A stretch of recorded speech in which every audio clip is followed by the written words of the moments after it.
পুরনো ভবনে ঝুঁকি নিয়েই চলছে টাঙ্গাইলের ভুয়াপুর থানার কার্যক্রম। প্রায়ই খসে পড়ছে দ্বিতল ভবনের ছাদ ও দেয়ালের পলস্তরা। বিভিন্ন স্থানে বেরিয়ে এসেছে রড। যে কোনো সময় বড় ধরনের দুর্ঘটনার শঙ্কা নিয়েই সেখানে কাজ করার পাশাপাশি থাকছেনও পুলিশ সদস্যরা।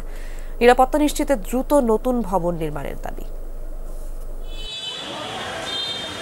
টাঙ্গাইলের ভুয়াপুর থানা দ্বিতল বিশিষ্ট ভবনের ওপরতলায় পুলিশ সদস্যদের আবাসস্থল। দীর্ঘদিন সংস্কার না হওয়ায় ঝুঁকিপূর্ণ হয়ে পড়েছে ভবনটি। বিভিন্ন স্থানে খসে পড়ছে ছাদের পলেস্তারা। কিছু জায়গায় বেরিয়ে এসেছে লোহার রডও। ঝুঁকি নিয়ে চলছে থানার কার্যক্রম। বসবাস নিয়েও দুশ্চিন্তায় পুলিশ সদস্যরা। দ্রুত সংস্কার কিংবা নতুন ভবন নির্মাণের দাবি তাদের। বিভিন্ন জায়গা ভাঙ্গা গেছে, এটাতে আমরা ঝুঁকির মধ্যে আছি যে কোনো সময় একটা বড় ধরনের দুর্ঘটনা ঘটতে পারে। বিভিন্ন ফ্লার ফাইটে গেছে, এটা একদম পড়ে যাওয়ার মতো অবস্থা হয়ে গেছে বিল্ডিংটা।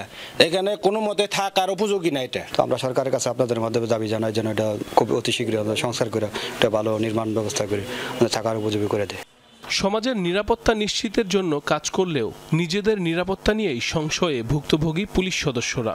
ভবন সংস্কারের বিষয়টি জানানো হয়েছে ঊর্ধ্বতন কর্মকর্তাকে।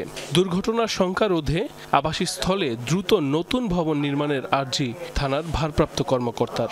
আমাদের ঊর্ধ্বতন কর্তৃপক্ষকে জানানো হয়েছে যে আমাদের বিল্ডিংটা বসবাসযোগ্য। এই বিল্ডিংগুলো দ্রুত সংস্কার বা নতুন কোনো বিল্ডিং করা যায় কিনা এই ব্যাপারে একটা মেসেজ সংশ্লিষ্ট মন্ত্রণালয় সহ সবাইকে জানাতে চাই।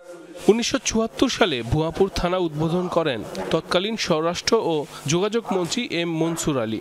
1983 সালে ঢাকা বিভাগের ডিআইজি এম আজিজুল হক থানা ভবনের ভিত্তিপ্রস্তর স্থাপন করেন। এরপর মাঝে মধ্যে সংস্কার হলেও সেটি কোনো কাজে আসেনি।